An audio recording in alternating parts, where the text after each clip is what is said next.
आपने कई जन्म दाखिले या डिपार्टमेंट वहाँ गए, आपकी बहस भी आपकी, क्या मामला है सर, मुद्दा क्या है? सबसे बड़ा मसला ये है कि मालेगांव शहर के अंदर सबसे हसास मौजू जन्म दाखिले का है। कारपोरेशन इलेक्शन जन्म दाखिले को लेकर हुआ कि हम जन्म दाखिले के अंदर ये मामला करके देंगे, ये ऐसी सहायता करेंगे, ऐसे टेबल लगाएंगे। लेकिन आज तकरीबन 4-4, 6-6 महीने से लोग जन्म दाखिले के मामले को लेकर वहाँ परेशान है। हमने उनकी परेशानी को जानने की कोशिश की, वहाँ पर जाकर मालूमात हासिल की, तो मालूम करने पर पता चला कि जो रिकॉर्ड है वो खस्ता हाली का शिकार है। एक एक पन्ना फटा हुआ है, कई टुकड़ों के अंदर वो पन्ने नज़र आ रहे हैं। उनसे हमने पूछा कि स्कैनिंग का काम, इसको महफूज करने का काम आप कब तक करेंगे, तो उन्होंने कहा कि हमने ऊपर इसकी मांग की है, डिमांड की है, वो डिमांड हमारी मंजूर होंगी तो इसको स्कैनिंग करने का, इसको ऑनलाइन सेव करने का काम किया जाएगा। हमने उनसे सवाल किया कि अगर खुदा न खास्ता इस कारपोरेशन के इस रूम के अंदर अगर आग लग गई या कुछ बाढ़ आने की वजह से यहाँ पानी भर गया, तो ये रिकॉर्ड दोबारा से लोगों के सामने किस तरीके से लाया जाएगा, आपके पास इसका क्या नियोजन है? तो बड़े अफसोस की बात है, इनके पास इस मामले को लेकर कोई ऐसा अमल है नहीं कि वो अगर यहाँ पर अगर आग लग जाए, वो रिकॉर्ड अगर जल जाए या वो रिकॉर्ड पानी में बह जाए, तो ये सिर्फ लिख कर देंगे हमारे पास रिकॉर्ड नहीं है। आप बताइए, इतना अहम मौजू है, उसमें कारपोरेशन की इतनी नाअहली, इतनी गैर जिम्मेदाराना हरकत अफसोस का बाइस। आज कारपोरेशन को चाहिए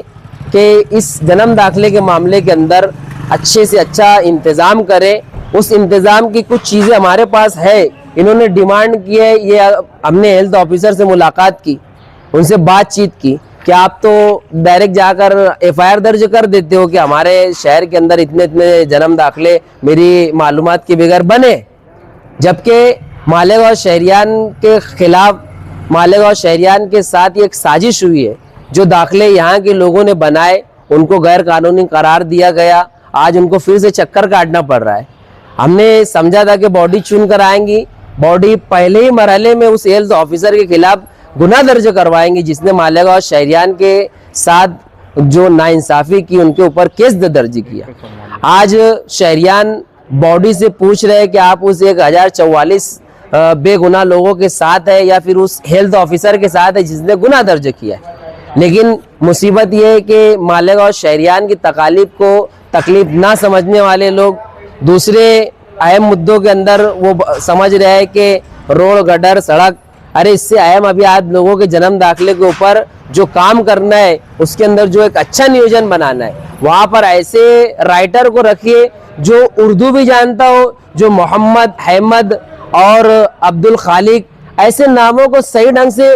जो इंग्लिश में भी लिख सके, उर्दू में भी लिख सके और मराठी के अंदर भी वो अच्छे ढंग से उसको लिख सके। ऐसे लिपिक को वहाँ पर बैठाया जाए ताकि आने वाले अय्याम में जो दुश्वारियों का सामना मालेगांव शहर कर रहे हैं और आने वाली नस्लें इन दुश्वारियों का सामना ना करें। इसलिए मेरी गुजारिश है कि आपको अल्लाह ने इक़्तिदार किया, बरसरे इक़्तिदार लोगों से मेरी गुजारिश की जाती है कि अल्लाह ने इक़्तिदार दिया है, इस इक़्तिदार का सही फ़ायदा उठाते हुए आवाम के कामकाज करे, जो करने वाले काम है उनके ऊपर ध्यान देकर लोगों की तकालीफ को दूर करे, उनकी दुश्वारियों को दूर करने का काम करे। ये आपके चैनल से हम उनसे गुजारिश करें।